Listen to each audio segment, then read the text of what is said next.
My name is Mike Guilfoyle. I'm an analyst for ARC, and I'm the company's lead for analytics. And today I think we've got a really good session for you here. It's best practices for implementing analytics for digital transformation. So if I have one objective today, it's to move any of you who are contemplating analytics from the left side of this slide into the right side. A lot of the people I talk to really seem very hesitant about how do you best get started? How do you grow analytics? How do you deliver ROI on it? And because of that, there's just real apprehension about what to do. So there's a bit of paralysis around it as well. So that is my job today, to move you from the left to the right. This is my favorite new quote around digital transformation, because in 35 words or less, I think it encapsulates the entire mood around digital transformation and also around analytics related to that. So it's from GE Vice Chair Beth, who has always had a very good grip on both the intersection of business and cultural change. And I'm just going to state it here because there's a few words worth repeating. Get used to living in the in-between. The old is going away, and the new has not yet fully emerged. It's uncomfortable, and it's chaotic, but it's happening in pretty much every industry right now. That, I think, encapsulates the state of digital transformation in industry. So what's so different now about digital transformation versus another era of business change? Well, there's a few things that I think are adding up here. The first is smart devices and machines. Everybody has them. Businesses, organizations, industries, people, they're all glomming onto them. They're putting them in business operations. They're putting them in infrastructure. So it's just growing and growing and growing in terms of the amount of smart devices, machines, and equipment that's out there. It's all connected, or it's being connected, or it's capable of being connected. And it has massive compute power, the likes of which we've never seen before. You add to that it's producing vast amounts of data. And I'm not just talking about the data, the equipment, the devices I'm talking also about that dark data that's exponentially growing associated with those connected smart devices and equipment. And there's ubiquitous access to this data at a speed that's unprecedented. So not only do you have volumes coming at you in real time, you have ubiquitous access to that. And the cost associated with that access and the use of that data, it's dropping. The one thing that's not changing is really the thing that you can't pin down, how all of those dynamics apply to human behavior, such as demand. So all of those things combine to allow customers to want things faster, better, more accurately, the way they want it, when they want it. That's the dynamic that we're facing. So you can look at this in terms of challenges or opportunities. And today, since we're trying to move you from the left of the screen to the right, in terms of what I showed you up there, we're going to talk about these layers of opportunity. And I see two of them here. The first is really, it's the Haiku Approach. You're looking through a keyhole at a brand new world, and you can see that opportunity, and you can actually understand and process and realize some of that opportunity. But it's around the business you are now. So it allows hyper efficiency of operations. And this isn't just efficiency of operations. Everybody's been working towards efficient operations for decades, forever, since there's been industry. But there are new ways of gaining efficiency that we've never considered before, and we can now do that. Especially in asset-intensive industries, we can mitigate risk, and that, of course, is a major driver for us. And as well, we can maximize the margin associated with reducing risk and having more efficient operations. But you got to step back from the keyhole, and you have to open the door. And that's the next phase, is really stepping through that door and becoming the business you transform to be, that you desire, your end state, which is really around things like new models, value-based services that allow additional revenue streams, providing value in new ways to new markets and new customers, as well as your existing ones. And underpinning it all is data, which is really the new currency that we're dealing with in industry.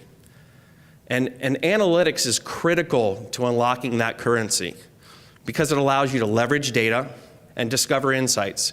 And again, these aren't just the insights that your gut feel tells you are there. It's insights that never occurred to you before.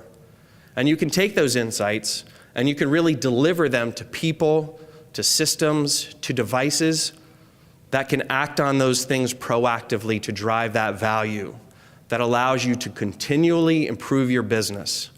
And to me, the outcome of all of that is that cultural change. That idea of businesses in the digital world will be run by cultures of what if. Because when you use data, you can unlock all those possibilities of what if we could do this? What if we could do that? That's very, very different from the environment that we've come from, where change really is pressed against. That's not what we want. Now we see that we have that change, we continually affect it, we're always driving new layers of value. So let's look at quickly why that's been such a challenge in terms of why people are on that left side of that first slide I showed you in the 5 anger-ridden stages of analytics denial. I call it the iceberg effect. We've all seen this in many ways. You know, it's everything that's under the water that you fear. But, you know, all of us are experiencing that where you've got the executive mandate. We've got the data. We have to do something with it. Competition is speeding ahead. We need to keep pace. We have to be leaders. And you see that, and you certainly fear that obstacle. But what's really, really driving some of that paralysis in organizations are the perceived things underneath the water. And the associated fear that the challenges are, in my opinion, much greater in your mind than in reality. And they're really around the desire to not have to deal with massive organizational change that analytics can affect. So people look at the challenges and say, well, my data's not ready, I can't access it. There's some reality there, but you know what? There's data you can get to. There's data you can do things with. There's the argument about the legacy systems and the equipment barriers because so much of our infrastructure is so dated. And a lot of it isn't smart yet. There's that natural resistance to change. There's also the idea, especially in asset-intensive industries and process-intensive industries, that risk is bad and change causes risk. And some of that's perceived, and some of that is, in fact, real. There's also the idea that really embracing a digitally driven culture requires massive burden of investment, that everything has to be replaced, everything has to be new. There's an impact on people, on systems, on process, on customers. And there's also, that's added to something, if any of you attended my session on Monday, just massive confusion in the buying market. What do these solutions do? How do they work? Where do they work? How do I implement them? How do I scale them? What do I expect to spend in terms of intensity of resources and capital? What do I turn to a partner for? And then, of course, I think that leads to the idea that we don't have the people in place, we don't have the experts in-house to be able to realize this change in a comfortable way. And really, it's all about the cultural implications that business as we know it is completely changing, and people aren't, as Beth Comstock says, comfortable with that. However, I'm going to bring you a couple of really bright spots. The first one is Mary Beth sees Holtz. She's the data service technical leader from the Dow Chemical Company. And one of the things that I want you to, there's 4 points I would love for you to pay attention to as she works through her presentation. The thing that she and I have discussed, which is there is a simple best practice. It is the number one best practice. Get started. There's no reason not to. Another thing that she's really enlightened me on is around the idea of value coming differently to people. So when you embark on analytics, you have end users who really are integrated into the analytical process, but you have many people all across the organization that could be impacted by those analytics, that perhaps want to be impacted by those analytics. They see the value of analytics differently than, say, the end user does. How do you take those different values and really use them to understand and clarify your business objectives related to analytics and then organize your people and teams accordingly. Sorry. And then after that, we're going to hear from Dev Bapat, Senior Director of Data Analytics and Supply Chain Transformation at Johnson & Johnson. And he's got 3 other key points that I think are really important to take away from his presentation. He's going to talk to you about the dual approach of managing greenfield IIoT opportunity while also dealing with a lot of legacy equipment and infrastructure and barriers associated with that. And how do you manage those two and still make really good progress in both areas at the same time, in parallel? Then he's also going to talk to you about the 2 components, which is how do you digitize the business, and then how do you digitalize the business, which is really achieving the value from the digitization of your business.